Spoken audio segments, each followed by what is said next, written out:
Regressamos à emissão com o advogado José Luís Moreira Silva, presidente da ASAP e sócio da SRS. Doutor, há pouco falava na carga fiscal. Este é claramente um problema que já vem de longe, não é? Para as sociedades de advogados. Mantém-se. Mantém-se e cada vez mais agravado, porque começa a constituir, neste momento, uma situação de completa desigualdade relativamente a outras sociedades profissionais. Se no início, e compreende-se que no início era uma solução justa e equilibrada para o início das sociedades de advogados, no início dos anos 80, quando elas começaram a ser formadas em Portugal, a primeira lei é de 79, e por isso depois começaram as situações informais de reuniões de colegas advogados em trabalho em conjunto, começaram a ser formalizadas em verdadeiras sociedades de profissionais, sociedades de advogados, apenas no início dos anos 80. E nessa altura podia-se compreender que estávamos a falar de pequenas sociedades com 2, 3 colegas, enfim, uma ou duas um pouco maiores, mas que não excediam 10 colegas. Estamos a falar a própria hoje PLMJ ou Moraes Leitão, quando começou, era isto, não é? Era isto, não era a realidade fantástica que hoje temos, que ombreia com outras sociedades de advogados no estrangeiro. E por isso, pequenas sociedades de advogados em que, no fundo, o Estado criou um regime fiscal que era perfeitamente adequado, um regime em que os lucros da sociedade eram repartidos pelos vários profissionais, pelos sócios, e eram tributados na sua esfera pessoal. Pronto, em sede de IRS e não em sede de IRC. Pronto, o que era perfeitamente compreensível e que ainda hoje, pelos estudos que nós temos vindo a fazer, ainda hoje é perfeitamente aceitável e normal para sociedades dessa dimensão, ou seja, para sociedades de advogados pequenas ou médias, ainda de apenas 20 advogados, por exemplo, nessa ordem. Para essa dimensão continua a fazer sentido? Continua a fazer totalmente sentido. Até porque a taxa, por exemplo, de IRC ou as taxas de IRS correspondentes também não serão muito diferentes. Por isso continua a fazer perfeitamente sentido.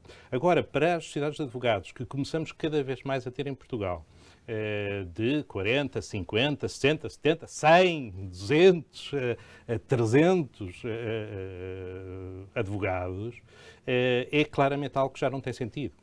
Esse tipo de sociedades, e a nossa associação, a Associação das Sociedades de Advogados, tem tudo, tem desde sociedades até familiares, marido e mulher, 2 pessoas, com os filhos, até sociedades desse tamanho, de quase 300 advogados, em que já são empresas, na verdade, são constituídas como empresas, têm os problemas das empresas e, no fundo, querem ser tratadas como uma empresa.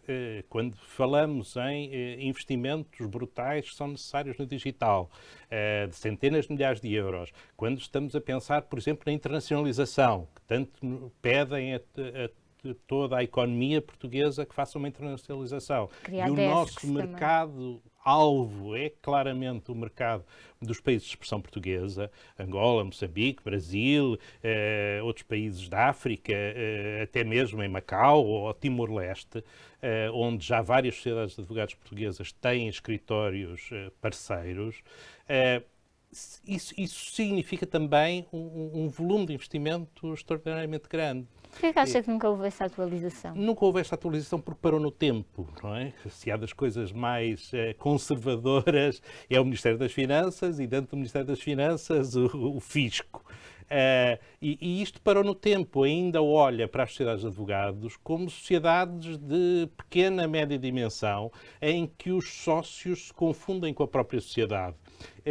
E não consegue ver que a realidade hoje em dia mudou radicalmente, em que temos verdadeiras empresas que precisam de fazer investimentos muito elevados em inovação, em descarbonização, em internacionalização, para a criação de mais e mais postos de trabalho, e que não consegue fazer isso com a situação fiscal que tem. E porquê? Eu digo só 2 ou 3 constrangimentos para ser evidente. Primeiro, é evidente que tributar em IRS empresas não tem qualquer sentido, senão não existia o IRC. Por isso o IRC é para tributar empresas, o IRS é para tributar pessoas. Ora, se isto é uma empresa, tem todo o sentido que seja tributado como IRC. Primeiro ponto. Mas depois, a desigualdade e a iniquidade criada é brutal, porque hoje em dia, cada vez mais, sociedades profissionais são tributadas como sociedades comerciais normais, falando de médicos, criam sociedades comerciais, engenheiros, economistas, criam sociedades comerciais normais, contabilistas, sociedades comerciais normais. Ficou apenas os advogados e os solicitadores impedidos de criarem sociedades comerciais. E por isso têm que ser sociedades civis.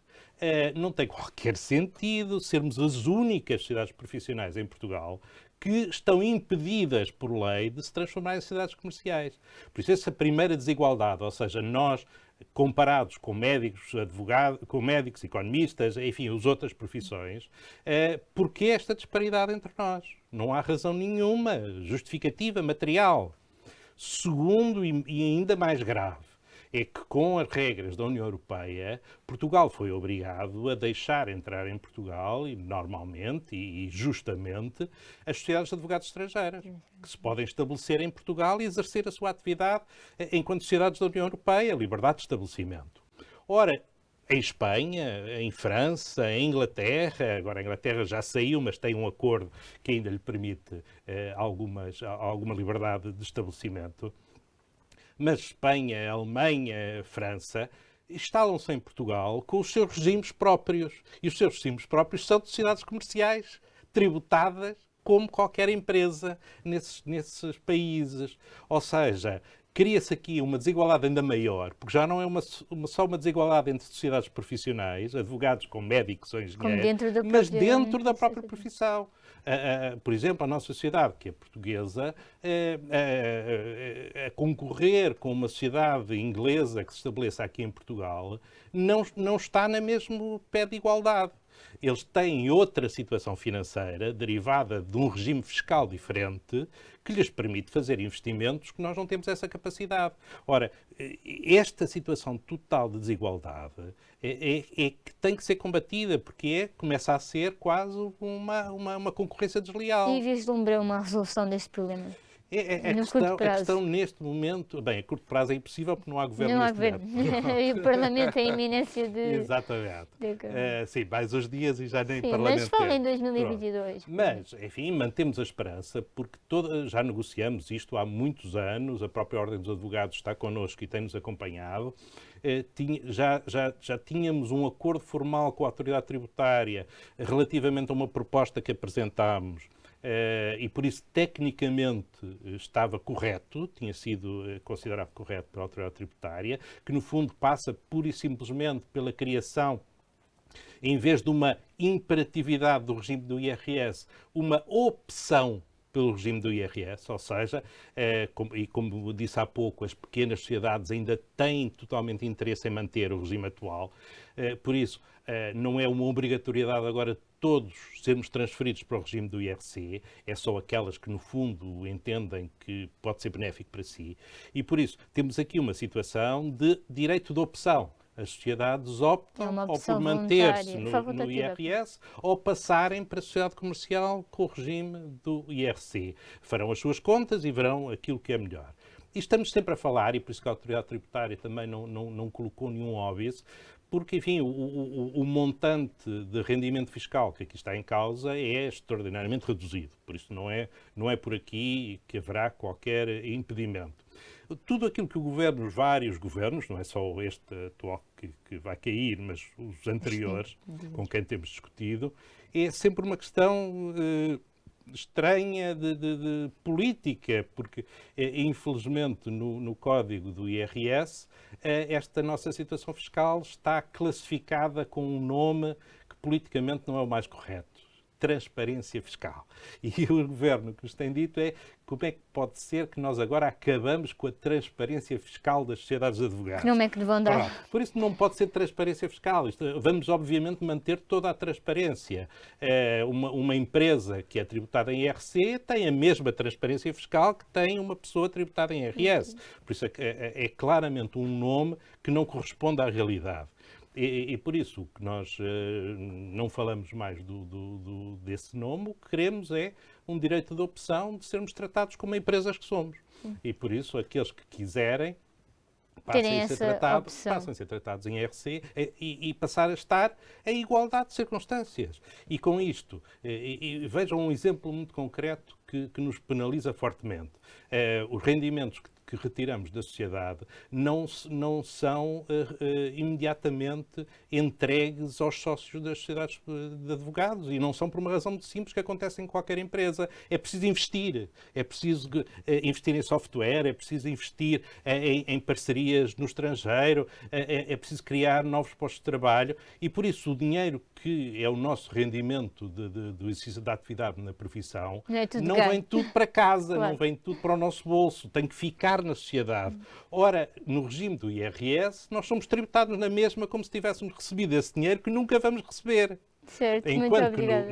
no IRC, claramente esse dinheiro é da sociedade e por isso não é tributado. Certíssimo. Muito obrigada. Tempo agora para o nosso último intervalo. Voltamos já a seguir para a última parte desta entrevista.